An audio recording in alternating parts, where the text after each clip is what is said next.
오늘 또 같이 예배를 드리면서 드는 느낌과 감사는 예배를 같이 드릴 수 있다는 것이 너무나 기쁘고 행복이라는 것에 너무나 실감할 수 있었던 오늘 찬양이어서 좀 수련회인 줄 알았어요. 그렇지 않았어요? 수련회인 줄 알았고, 그리고 이제 여러분들이 앞으로 이제 수련을 앞두고 더더욱 예배 가운데 은혜를 받을 수 있는 팁을 제가 하나 발견했어요. 뭐였냐면, 여러분 찬양을 하시는 싱어들의 표정 한번 보세요. 보면은 이렇게 은혜 받지 아니하고서 이렇게 찬양할 수 없다 정도의 표정을 지으면서 찬양을 하거든요. 저는 오늘 이게 제가 원래 이런 경우가 없는데 오늘 한 명을 샤라웃 하고 싶어. 앞으로 찬양하실 때 인석 형제 표정을 보세요. 뭐 인석 형제 표정을 보면 뭐 그냥 멜로디가 안 들려도 표정부터 은혜를 받아. 아시겠죠? 자, 앞으로 의식하지 마세요, 인석 형제. 네, 좋습니다. 앞으로 어쨌든 우리가 찬양하는 가운데 이렇게 은혜를 받아가면서 또 예배 자리로 나아가시는 여러분 모두가 되시기를 바랍니다. 의식할 것 같은데. 평소 그대로 해주세요. 네, 좋습니다. 제가 한 시를 여러분들과 나누기 원해요. 제가 짧은 시인데 PPT도 준비되어 있습니다. 짧은 시. 띄워주세요. 네, 띄워주십니다. 네, 시요. 매일 널 꿈꾸고 매일 널 외면해.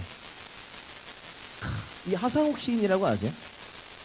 이 하상욱 시인의 이 짧은 시인데 혹시 이 시의 제목을 아시는 분 저한테 말씀해 주시면, 셀리더 빼고, 자, 웰컴 리더 빼고, 셀리더 모임 사람 나왔던 사람 모두 빼고, 자, 이 시의 제목 혹시 아시는 분이 계시면 한번 말씀해 주시면 제가 바로 스마트폰을 쏘겠습니다. 매일 날 꿈꾸고 매일 날 땡! 근데 비슷하다. 네, 잠깐 좀 안 오셨구나. 아니요. 자, 한 번만 더 기회 드릴게요. 한 번만. 매일 널 꿈꾸고 매일 널 외면해. 아쉽습니다. 이 하상욱 시인이 이 글귀를 쓰고 나서 제목을 붙이는데, 이 시의 제목은 뭐냐면 퇴사래요. 퇴사. 공감이 가시죠? 네. 많은 직장인들의 공감이 갈 만한 제목이라는 거예요. 그러니까 이제 하상욱 시인이 오늘날을 살아가는 현대인들을 보기에 이 사람들이 우리가 살아갈 때 늘 퇴사를 꿈꾸지만 우리는 늘 그 퇴사를 쓰린 마음으로 외면하면서 살아가고 있구나라고 하는 이 마음을 캐치하고 쓴 시가 이 퇴사라고 하는 시라는 거예요. 더 재밌는 통계가 있는데 뭐냐면, 직장인들 가운데요, 이 통계인데 직장인들 가운데에 한 번쯤 퇴사를 생각해 본 적이 있습니까? 라는 그 물음에 10명 중에 8명이 저는요 취업하자마자 퇴사를 생각해 본 적이 있어요 라는 얘기를 했다는 거예요. 신기하지 않으세요? 저는 여기가 너무 행복하니까 그런 생각 해본 적이 없거든요. 저 2명에 해당되는 사람이라는 거예요. 근데 8명이 그런 생각을 갖고 있다. 그러니까 열의 8은 마음 가운데 이 매일 퇴사를 꿈꾸지만 매일 퇴사를 외면하는 하루하루를 보내고 있습니다. 그렇다면 우리는 왜 항상 퇴사를 생각합니까? 그 이유에 대해서 다양하게 얘기할 수 있지만 대체로는요 이런 생각을 가지고 있습니다. 이 직장에서 내가 성장할 수 있을까 확신이 안 드니까 내가 퇴사를 고민한대요. 플러스 알파로 이 회사가, 이 직장이 내가 평생 다닐 수 있을 만큼 안전하고 지속 가능한 회사인가에 대한 질문이 확신이 들지 않으니까 내가 매번 퇴사를 고민하고 있다는 거예요. 그러니까 퇴사를 향한 우리의 질문은요, 어쩌면 이 길이 진짜 나의 길인가, 이 길이 정말 내가 걸어갈 수 있는 길인가에 대한 이 질문으로 수렴이 되고 모입니다.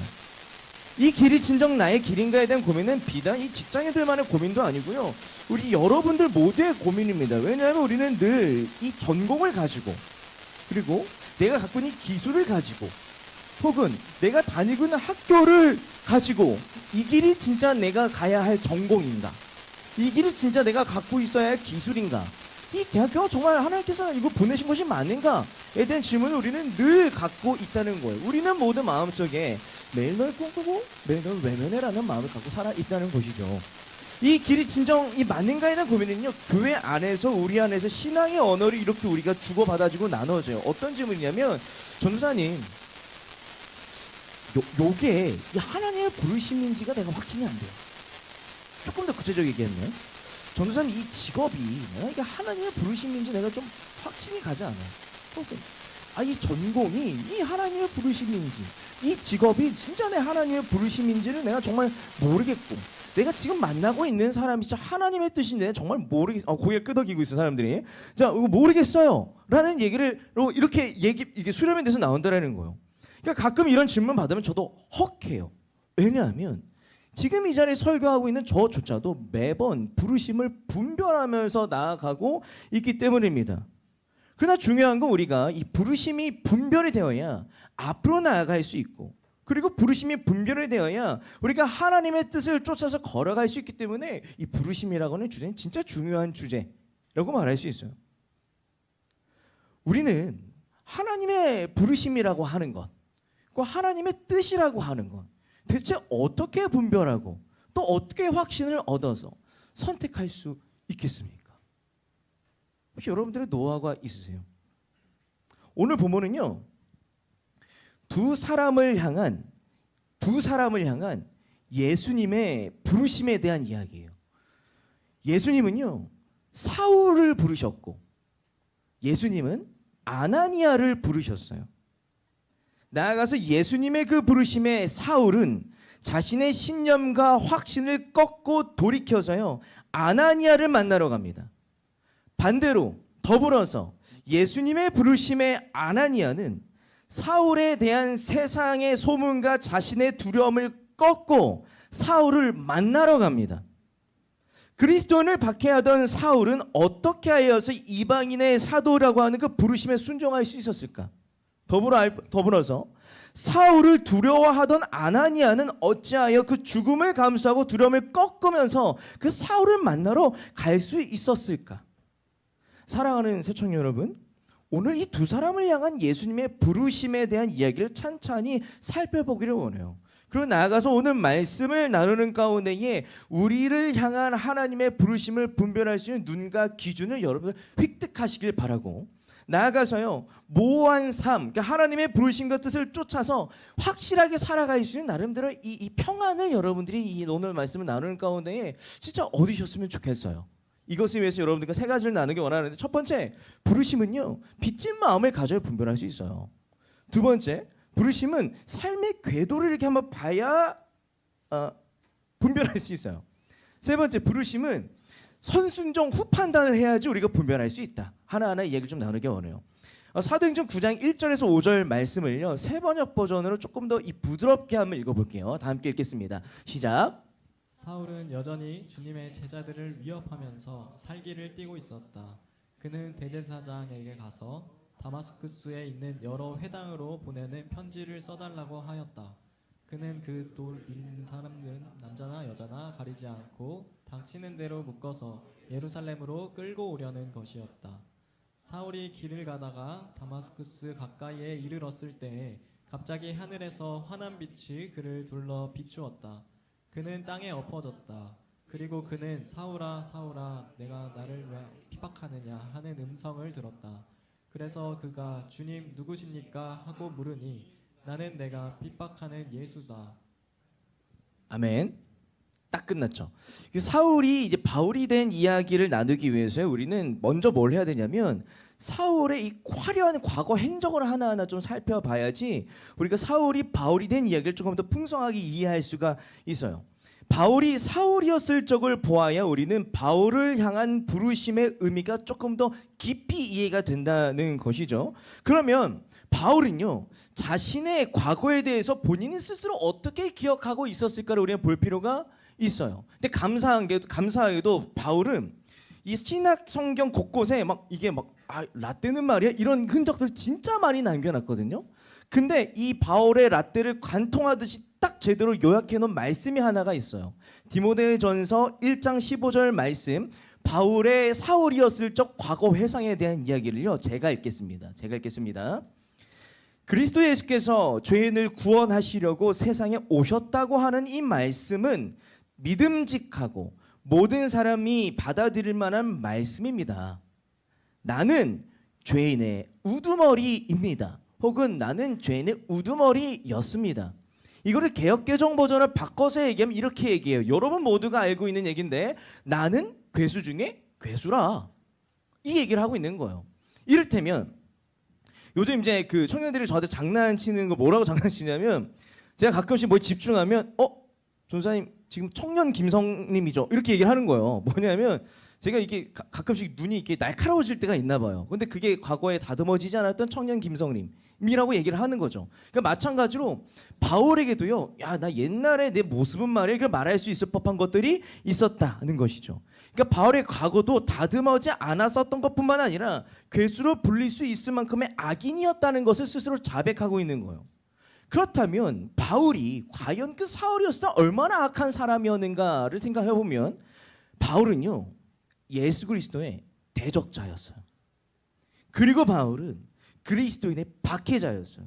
그러니까 예수라면 막 치를 떨던 사람의 바울이었고 예수라면 공격하고 또 물리적 린치를 가는 사람이 바울이었더라는 거예요. 좀 와닿지 않으니까 바울의 행적을 좀 살펴봅시다. 여러분, 바울은요 첫 등장부터 박해자였어요. 바울이 언제 성경에 첫 등장합니까?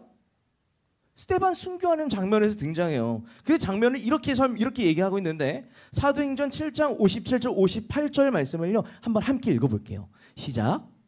사람들은 귀를 막고 큰 소리를 지르고서 일제히 스데반에게 달려들어 그를 성 바깥으로 끌어내어서 돌로 쳤다. 증인들은 옷을 벗어서 사울이라는 청년의 발 앞에 두었다. 아멘. 이 장면을 우리가 글로 읽었을 뿐이지만 상상을 해보세요.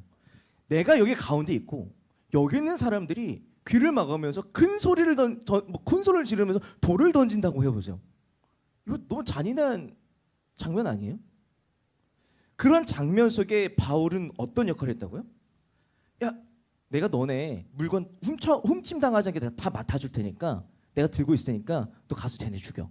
그러니까 이 그리스도인들을 박해하는 데 있어서는 너무나 중요한 격려자, 응원자였던 것이 바울의 첫 등장이었어요. 근데 뭐 격려자 정도야 쉽잖아요. 근데 중요한 건 바울이 악행이 점점점 확장되는 것을 사도행전을 묘사해요. 바울의 그 다음 장면에 드러나는 모습은 어떤 모습이냐면 이제 바울이 본격적으로 직접적인 물리적 박해를 하는 박해자가 되는 장면이에요. 사도행전 8장 1절에서 3절 말씀을 제가 읽겠습니다. 스데반이 순교하고 난 이후의 장면이에요. 사울은 스데반이 죽임당한 것을 마땅하게 여겼다. 그날의 예루살렘 교회에 큰 박해가 일어났다. 그래서 사도들 이외에는 모두 유대 지방과 사마리아 지방으로 흩어졌다. 경건한 사람들이 스데반을 장사하고 그를 생각하여서 몹시 통곡하였다. 그런데 사울은 교회를 없애려고 날뛰었다. 그는 집집마다 찾아 들어가서 남자나 여자나 가리지 않고 끌어내서 감옥에 넘겼다. 이 바울의 악행이 좀 더 이 진화를 하죠. 근데 이제 마지막은 가관이에요. 이제 이 박해자들이 우두머리가 됩니다. 이 바울의 악행이 멈추지 않고 바울은 그리스도인을 향한 박해의 어떤 전문가가 돼요. 제 전문가 수준이에요. 그러니까 바울은 그리스도인을 향한 박해를 위해서 뭘 하냐면 이제 종교 권력을 등에 업는 거예요. 종교 권력을 등에 업고 이 대제사장들이요. 당신들이 그토록 혐오하고 내가 그토록 혐오하는 그 그리스도인들을 제가 박멸할 테니 저기 공문 좀 써주세요. 제가 마음껏 활개치시려 공문 좀 써주세요. 다마스쿠스에 공문 좀 써주고 그럼 제가 마음껏 당신들이 원하는 그리스도인 다 잡아드리겠습니다. 라고 하는 장면이 오늘 본문 첫 장면이라는 거예요. 오늘 본문 1절과 2절 말씀을 제가 다시 한번 읽어드릴게요. 사울은 여전히 주님의 제자들을 위협하면서 살기를 띠고 있었다. 그는 대제사장에게 가서 다마스쿠스에 있는 여러 회당으로 보내는 편지를 써달라고 하였다. 근데 이게 재밌는 게 있어요. 심지어 바울은 그냥 이 박해 권위자 수준이 아니라 진짜 영리하게 박해했던 사람이에요. 진짜 영리하게 그리스도인들을 박해했던 사람이에요. 이를테면 이게 이제 바울이 그리스도인들을 박멸하는 게 꿈이었어요. 그러면 이 전략상으로 생각했을 때 이를테면 이 뭐라 그럴까요? 이 본거지를 치면 박멸이 된다고 생각할 수 있잖아요. 그러니까 바울은요. 만약에 내가 제대로 박멸할 거였으면 예루살렘을 쳤어야 되는 게 맞아요. 예루살렘을. 왜냐하면 거기 베드로나 요한이 있었거든요. 그리고 예수님의 동생 야고보도 있었거든요. 근데 그 바울은 예루살렘을 쳤던 게 아니라 예루살렘에서 280km나 떨어져 있는 다마스쿠스로 사람들을 데리고 그리스도인들을 박해로 갔다라는 거예요. 왜 예루살렘이 아니라 왜 저 280km 떨어진 다마스쿠스인가 생각할 필요가 있어요. 다마스쿠스는 어떤 도시였냐면 그 당시 로마 제국 안에서 유명한 무역 도시였어요. 교역도시였어요. 무역도시였다면 그곳에 있는 사람들은 어떤 사람들이에요? 전 세계에서 모여들고 있었던 것이 그 다마스쿠스에 있었던 상황이라는 거예요. 만약에 그 다마스쿠스에 복음이 전파되면 그 복음은 다마스쿠스를 중심으로 전 세계로 복음이 빠르게 확장됐을 것이 분명합니다. 바울은 소름 돋는 게 이걸 알고 있었던 사람이에요. 바울은요, 내가 다마스쿠스만 치면 전략상 이 이단 종교가 전 세계로 퍼져가는 것을 내가 막을 수 있겠습니다라고 대제사장에게 허락을 거서 잡으러 가던 중이었다. 이것이 바로 바울의 악행과 영리한 박해자로서의 면모였다라니까요. 근데 재밌는 건 봐봐요. 예수님께서 승천하시기 전에 제자들에게 무엇을 명령하세요? 너는 전 세계로 퍼져나가서 복음을 전하고 하나님 나라를 확장하는 그 하나님 나라 프로젝트를 감당하여라 말씀하지 않으셨어요. 근데 바울은 정확히 그 하나님과 정반대되는 행동을 했던 진짜 원수 중에 원수의 삶을 살았던 것이 바울이었다라니까요. 그렇지 않았겠어요? 그러니 바울은 자신의 이러한 과거를 두고 생각할 때마다 저는 괴수 중에 괴수였습니다 라고 말할 수밖에 없어요. 생각해보면 여러분 살면서요, 하나님 말씀 그 정반대대로 살겠다고 의지를 가지고 살아보신 적 있으세요? 없어요. 웬만하면. 여러분은 어쩌면 사울보다는 괜찮은 신앙생활을 하시는 분들이실 수도 있다는 거예요. 그렇다면 예수님은 예수 그리스도 자신을 극도로 미워하고 제자들을 못살게 박해하는 바울을 어떻게 다뤄 가십니까? 이거 진짜 중요한 장면입니다. 예수님은요, 여전히 오늘도 나를 미워하는 사울을 부르세요. 사울을 부르세요. 그리고 말씀하세요. 사울아, 왜 이토록 나를 미워하느냐? 여러분, 이때 예수님께서 왜 이토록 나를 미워하느냐라는 그 워딩의 그 마음을 헤아려 보신 적 있으세요? 여러분이 요 정도 경험해 보셔야 돼요. 여러분, 이유 없이 친구에게 미움받아 보신 적 있으세요? 이유 없이 내가 아끼는 사람에게 미움받아 보신 적 있으세요? 이유가 없어. 이유를 알 수가 없어.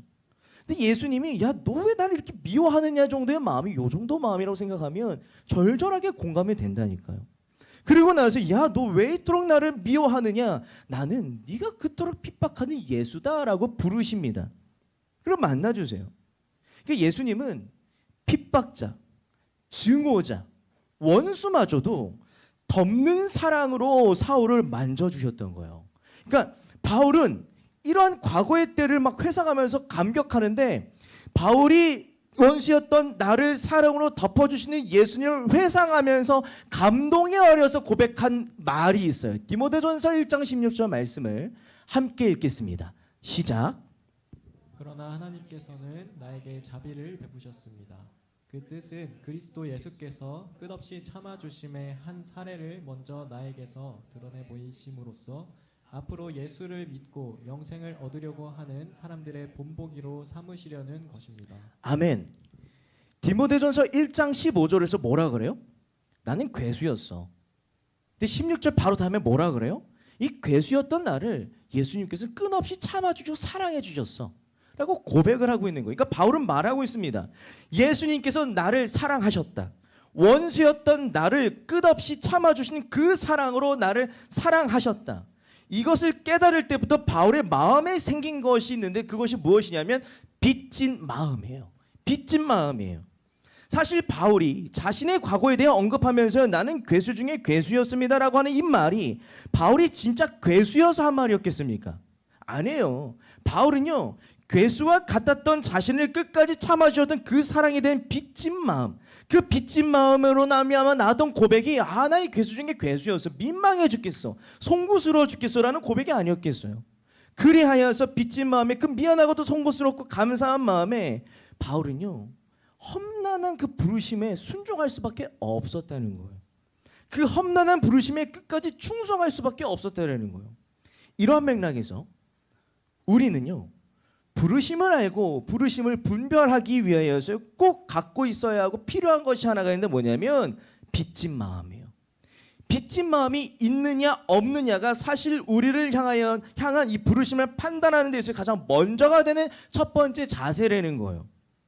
빚진 마음이 우리로 하나님의 부르심에 끝까지 순종하게 하기 때문이라는 거예요. 사실 여러분 비전과 부르심을 가지고 많이 씨름하지 않으십니까? 근데 비전의 문제는요, 순종의 문제예요. 비전의 문제는 명확하게 순종의 문제입니다. 우리가 부르심이 보이지 않는 이유는 뭐냐면 내가 취사 선택하여서 순종하고자 하는 마음이 있기 때문에 우리는 부르심이 보이지 않는다는 거예요.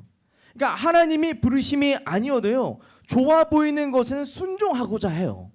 근데 중요한 건 하나님의 부르심이지만 불편하고도 마음 어려운 것들에는요, 우리가 순종하려고 하지 않으니까 우리들 마음 안에는 비전이 뚜렷하지 않다, 비전이 모호하다, 불편하다라는 의구심이 우리 안에 나올 수밖에 없다라니까요.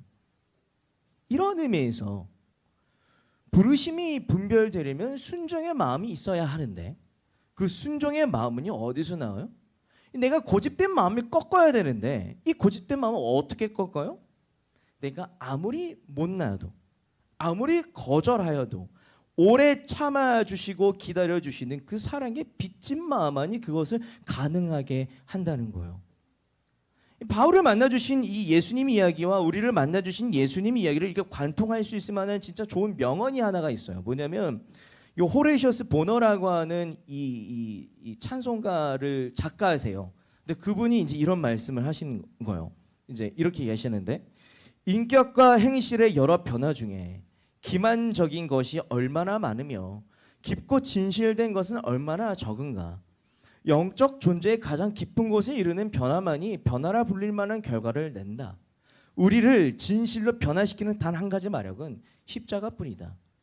무슨 얘기냐면 여러분들 은혜 받았다는 말 많이 하시잖아요. 근데 은혜 받았다고 해놓고서 얼마나 진실로 인격적으로 변화하셨어요. 웬만한 그 은혜 받았던 고막은 사실은 기만일 수도 있습니다. 그러나 중요한 건 우리가 진짜 존재 근원부터 바꿀 수 있는 것이 하나가 있는데 그거는 십자가 사랑밖에 없습니다 라고 고백하는 것이 호레이셔스 보너라고 하는 목사님이 하신 이야기라는 거예요. 그 십자가가 무엇입니까? 오래 참아주시고 늘 기다려주시고 늘 총대 매주시고 늘 책임져 주시면서까지도 원수를 덮는 그 사랑이 십자가 사랑 아니겠어요? 그런 사랑을 받은 사람만이 변화할 수 있다. 그러므로 새촌 여러분, 여러분이 이 부르심을 분별하고 싶고 하나님 뜻을 쫓아 살고 싶으십니까? 그렇다면요, 빚진 마음부터 가지시길 바라요. 예수님께서 적극적인 원수였던 바울을 사랑하셨다. 그 바울을 사랑하셨다. 이 말의 의미가 무엇인 줄 아세요? 바울도 사랑하셨는데 왜 나라고 사랑 못하겠는가에랑 똑같은 의미라는 거예요. 예수님은 우리의 어떤 모습이든 있는 그대로 사랑할 수 있는 능력이 있으시다라는 것을 얘기하고 있는 그대로 사랑해 주신 예수님의 사랑이 얼마나 크신가에 대한 이야기를 하고 있다라는 거예요. 그 사랑에 대한 빚진 마음을 가질 때 우리는 변화된 삶을 살 수 있고 부르심을 찾을 수 있다는 거예요. 여러분, 우리가 주님 앞에 당당하면요, 하나님의 부르심이 불편할 때 우리는 거절하고 외면하는 사람들이에요. 근데 만약에 우리가 주님 앞에 당당하지 아니하고 빚진 마음을 갖고 있다면 우리는 그 빚진 마음이 있어야 우리는 하나님의 부르심이 아무리 불편하더라도 외면하지 아니하고 할 수 있고, 그제서야 우리는 하나님께서 이 불편했지만 이 부르심이 요거 날 부르셨구나라고 분별되기 시작한다는 거예요. 여러분, 빚진 마음을 가질 때 그때부터 부르심이 분별되기 시작합니다.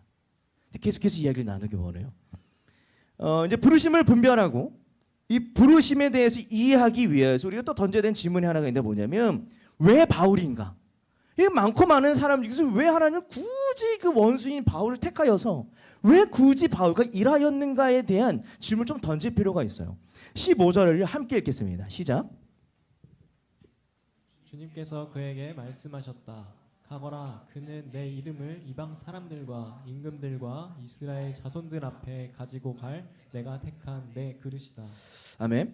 이 바울이 이제 바울은 어떤 사람을 위하여서 택하여졌다고 이제 15절에서 얘기하냐면 명확하게 맨 앞에 이방 사람들을 위해서 택하여졌다고 이제 이야기를 하고 있어요.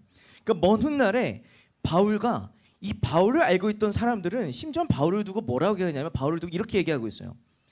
나는, 그 바울은 이방인들을 위한 사도다. 근데 질문이 하나 생겨요. 저는 살짝 꼬여 있기 때문에 이거 보면서 좀 질문이 하나 생기는데 뭐냐면, 아니 복음을 이방인들이 살고 있는 땅끝까지 확장하고 전하고자 하는 그 하나님의 프로젝트를 감당할 만한 사람이 과연 그 12 제자들이 없었을까? 전 이런 질문이 생겼고, 그리고 사람이 없어서 얼마나 없었으면 자신의 대적자였던 바울을 데려다가 쓸 수밖에 없었는가에 대한 질문이 전 생기더라고요. 예수님을 직접 보고 직접 쫓아서 직접 헌신했고 직접 배웠던 그 훈련된 그 많은 제자들이 있었는데 왜 그 가운데서의 한 명을 뽑은 게 아니라 진짜 열심히 그 열정적이었던 원수 한 명 세워서 그 프로젝트를 굳이 감당하려고 하셨는가? 제자 공동체는 그만큼 인력난에 시달리고 있었는가에 대한 고민이 전 들더라고요. 저는 이 지점에서요, 하나님의 일하시는 그 방식에 대해서 이렇게 한번 정리하고 이야기하고 싶은 것인데 뭐냐면, 제가 성경을 읽고 설교를 준비하면서 정리한 하나님의 일하시는 방식이에요. 하나님은 어떤 분이시냐면, 하나님은 수단과 방법을 가리지 않으시는 극한 효율의 하나님이시다라고 전 정리할 수 있을 것 같아요. 그러니까 하나님 보시기에 복음의 확장, 하나님 나라의 확장 프로젝트를 가장 효과적으로 이끌어낼 수 있는 사람은요, 바울밖에 없었던 것 같아요. 그러니까 바울보다 그 프로젝트 더 적합한 사람은 없었던 것 같은데, 왜냐하면 첫 번째, 바울은요 누구보다도 복음을 잘 이해할 수 있는 사람이었어요. 왜냐하면 바울은 유대인들 중에 유대인이었기 때문이에요. 바울이 이를테면 이런 얘기를 하거든요. 나는 유대인이었을 때 이 가말리엘의 제자였어요. 진짜 참 진성 제자였어라고 얘기하거든요. 근데 무슨 얘기냐면, 율법도 법이니까 그 유대 사회에 있어서는 나름대로 서울대 법대를 나온 사람이에요. 어쩌면 서울대 법대를 나와서 이게 바리새파 굳이 얘기하면 율법학자, 변호사 이런 느낌의 어떤 사람이 이 바울이었더라는 거예요. 그러니까 이제 유대인들 사이에서 복음을 전했던 이 예수님을요, 바울만큼 잘 이해할 수 있는 사람도 없었다. 플러스 알파로 이 바울이 재밌는 게, 사도행전 16장 정도 가면 바울이 전도 여행을 하다가 어디를 가냐면 아테네를 가요. 아테네. 바울이 아테네 가신 거 여러분 알고 계셨어요? 근데 아테네 갔는데 거기서 바울이 재밌었던 게, 이 아테네 그 철학자들이랑 이 복음을 달고 뭘까요? 배틀이라고 해야 되나? 논변. 배틀 좀 가볍죠. 네. 하여튼 토론을 해요. 토론을 하면서 이 헬라 철학자들이랑 이게 왜 복음이, 왜 하나님이, 왜 예수 그리스도의 부활이 참인지에 대해서 막 논쟁을 펼친다니까요. 그러니까 바울만큼 헬라 문화에 익숙하고 헬라 철학과 대화를 할 수 있는 사람이 없었어. 또 더 재밌는 게 있어요. 뭐냐면, 여러분 바울의 국적이 어딘 줄 아세요? 바울의 국적 로마예요. 로마. 이스라엘이 아니라 바울의 국적은 로마예요. 로마. 그러니까 바울은 로마 시민권자였어요. 로마 시민권이 각자가 갖고 있는 특권이 하나가 뭐냐면, 내가 억울한 재판을 당하면 그냥 그 로마 군사들이 자기들 마음대로 바울을 처리를 못해. 왜? 로마 시민권자니까. 그러니까 이제 사도행전 후반부에 가면 본인이 법적으로 좀 어려운 상황에서 바울이 뭘 얘기하냐? 너네 다 필요 없고 나 로마로 데려가. 나 로마 황제한테 재판받게 해줘. 그래서 로마로 가는 거예요. 근데 더 중요한 것이 있고, 여러분들에게 진짜 유의미한 이야기가 하나가 있어요. 여러분, 바울의 직업이 뭘까요? 바울의 직업. 네. 바울의 직업에 대해서 우리는 착각하기를, 바울 선교사 아니에요? 바울 이게 전도사, 목사 정도 되는 사람 아니었을까요? 하지만 성경은 바울의 직업에 대해서 명확하게 이야기를 하고 있어요. 사도행전 18장 2절에서 3절 말씀을요, 함께 읽겠습니다. 시작. 거기서 그는 본도 태생인 아굴라라는 유대 사람을 만났다. 아굴라는 글라디우 황제가 모든 유대 사람에게 로마를 떠나라는 칙령을 내렸기 때문에 얼마 전에 그의 아내 브리스길라와 함께 이탈리아에서 온 사람이다. 바울은 그들을 찾아갔는데 생업이 서로 같으므로 바울은 그의 집에 묵으면서 함께 일을 하였다. 그들의 직업은 천막을 만드는 일이었다. 아멘. 바울의 직업이 뭐였다고요? 천막을 만드는 기술자였다라는 거예요. 그러니까 바울은 목사나 성직자나 선교사나 이런 일을 하던 사람이 아니라 그냥 자기 직업을 갖고 생업을 열심히 하며 살았던 사람이었다라는 것을 얘기하고 있습니다. 간혹 우리 그리스도인들 가운데, 또 청년들 가운데 이런 착각을 하는 사람들이 있어요. 뭐냐면 수련회든지 간에 예배든지 간에 은혜를 받았대요. 은혜를 받아서 이 받은 은혜를 하나님께 합당하게 반응하기 위해서 내가 뭘 할지 모르겠는데 고민하다 오니까 신학교를 가고 싶대. 그래서 신학교를 가야지 내가 하나님의 부르심에 응답되는 삶을 살겠다는 고민을 갖고 있는 사람들이 있다는 거예요. 만약에 그런 친구들이 저에게 찾아오면 제가 무슨 얘기를 할까요? 전 명확하게 이렇게 얘기를 해요. 우리 당신의 부르심을 이 목사에 국한해서 생각하지 맙시다. 사역자에 국한해서 생각하지 맙시다. 왜냐면요, 성경에 나온 이 부르심에 응답해서 부르심의 삶을 살았던 사람들의 대부분은 목사 안수를 받은 사람들이 아니었어요. 목사 안수를 받은 사람이 아니었어요. 바울은 텐트메이커라는 기술자였고, 누가복음과 사도행전을 쓴 누가는 뭐예요? 의사였고, 나아가서 사주 제자들은 어부였고, 너무나 뛰어난 어부 기술자였고, 구약에서 활동했던 예언자들은 농부였고, 목사 안수를 받은 사람들이 거의 없어요. 아예 없지, 레위인들 빼곤. 그렇다라는 거예요. 그런 의미에서 우리는요, 부르심을 이런 차원에서 국한해서 보지 않고 넓게 봐야 한다는 거예요. 정리하면 하나님 보시기에 바울만큼 어떤 상황에서도 자족하는 가운데에 바울만큼 복음을 잘 이해하여서 바울만큼은 다른 언어로 잘 전달할 수 있는 사람이 없어 보이셨다는 거예요. 이때 하나님은 바울의 무엇을 보셨습니까? 바울이 살아온 삶을 보셨어요. 바울이 원수였다라는 것을 본 것이 아니라 바울이 어떤 삶을 살아오셨는지 그 삶의 궤도를 보시고 부르셨다라는 거예요. 바울이 살아온 모든 삶의 흐름과 순간들을 합력하여서 바울과 동역하셨다라는 거예요.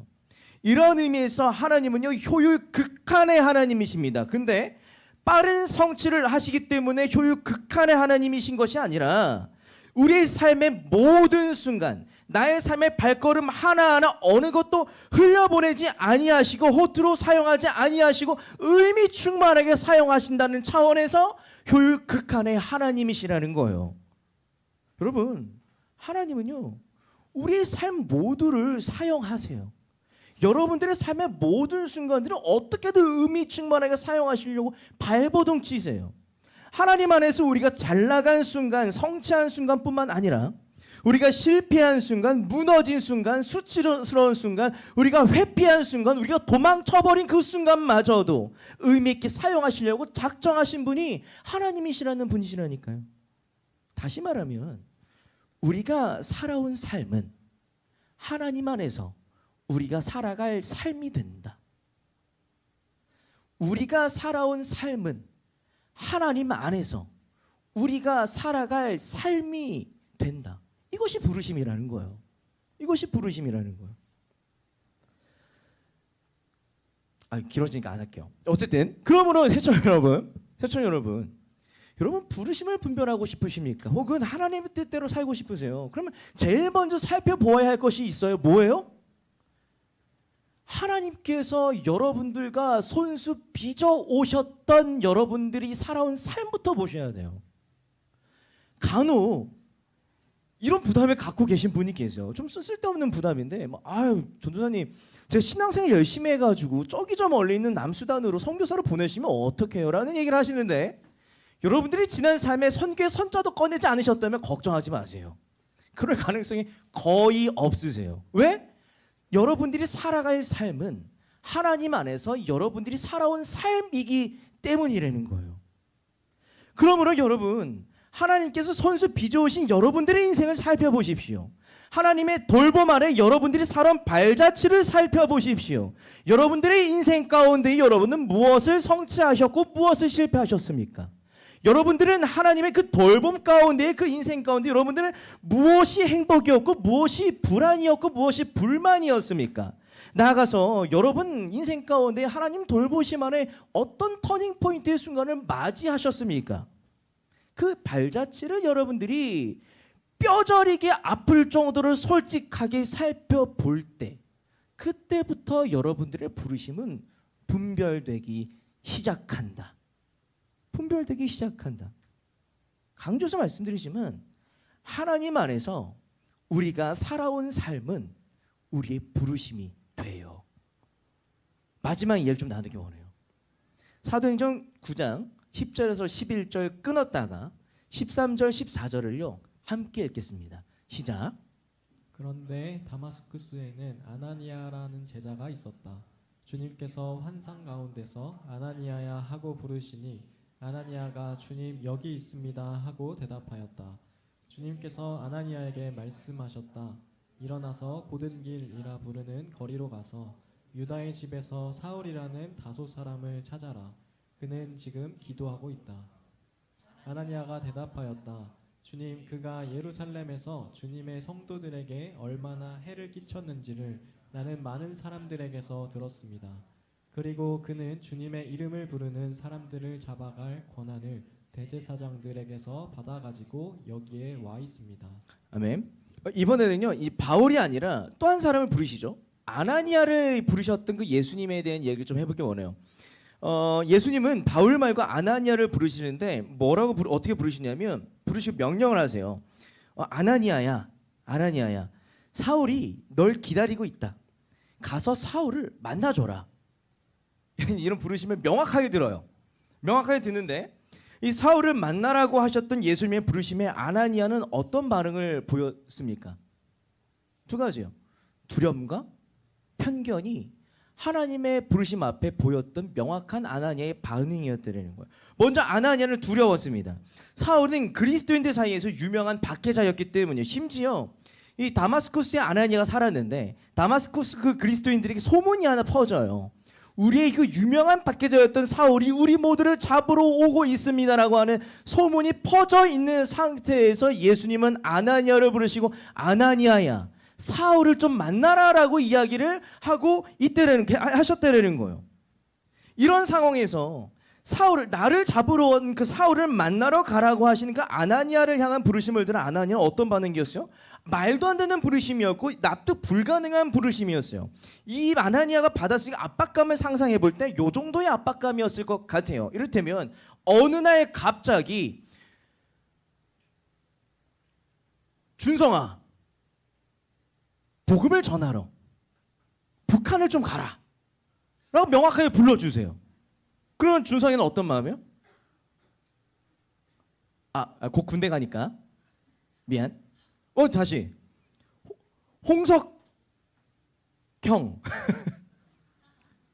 복음을 전하러 좀 북한을 좀 가세요 라고 하면, 자 다시 돌아올게요. 다시 정신 차리게 하면 대체 어떻게 반응이 있어요? 그러니까 아나니아도 그 정도의 무게감을 가지고 사울을 만나러 가라는 그 부르심을 받았을 거라는 거예요.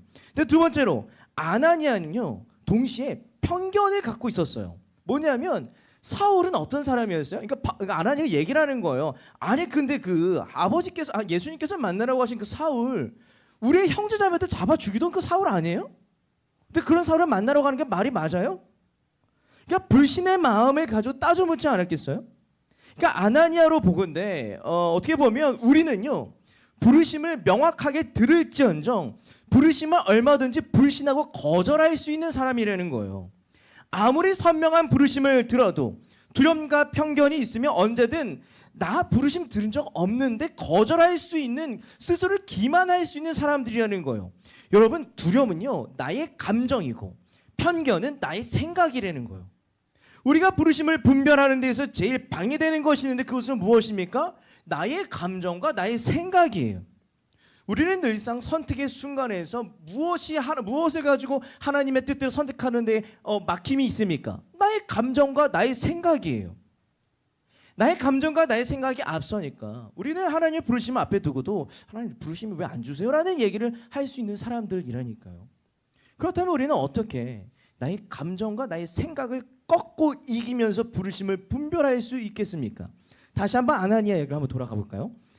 두려움과 편견에도 불구하고요 아나니아는 결국 자신의 두려움과 편견을 꺾고 순종을 해요. 그럼 그 아나니아는 무엇을 가지고 평정할 수 있었는가 보면 아나니아가요 그 예수님을 두고 뭐라고 불렀는지를 볼 필요가 있어요. 오늘 본문 속에서 아나니아는 예수님을 더러 뭐라고 부르십니까? 뭐라고 부릅니까? 주님이라고 불러요. 주님은 뭐냐면 주님이라고 부름으로 말미암아 그 둘 사이의 관계를 어떻게 볼 수 있냐면 예수님과 아나니아의 사이 관계는 왕과 신하의 관계예요. 왕과 백성의 관계고 주인과 종의 관계라는 거예요. 아나니아는 이것이 명확하게 인지가 되어 있는 사람이었어요.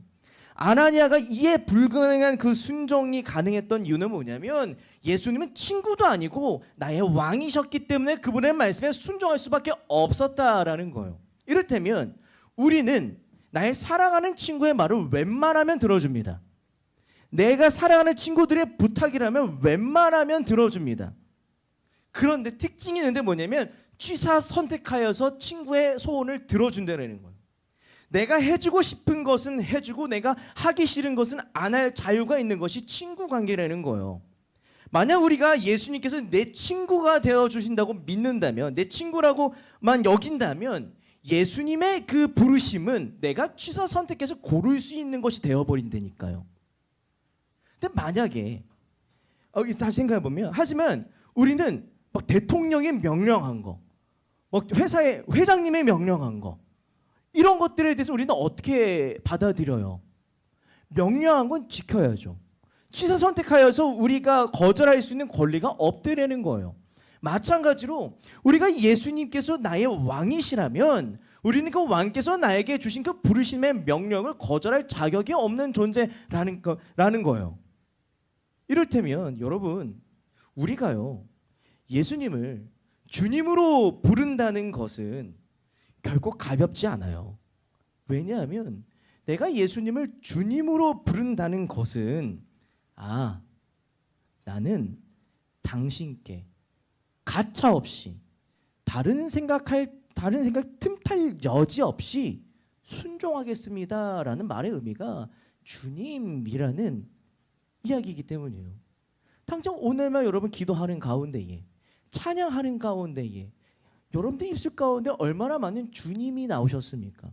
근데 주님은 내가 가차없이 순종하겠습니다라는 백성으로서의 고백이라는 것이죠.